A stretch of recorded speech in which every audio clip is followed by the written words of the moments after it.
may dalawang preso. Okay? Isa sa kanilang dalawa ay milyonaryo.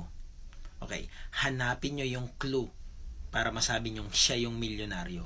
Mamaya, okay, sasabihin ko sa inyo, bibigyan ko kayo ng time, titigan nyo mabuti itong picture, tapos gamitin ng logic, okay, para masabing siya yung milyonaryo. Okay? 1, 2, 3, go!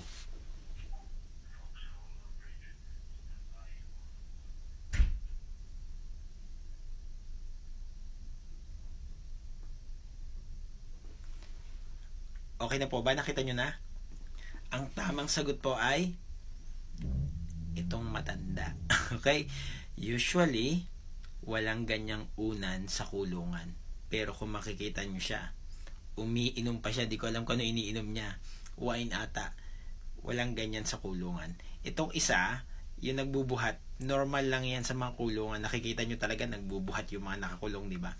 Pero itong kilos nitong matanda, pang milyonaryo ang kilos niyan. Okay? Salamat!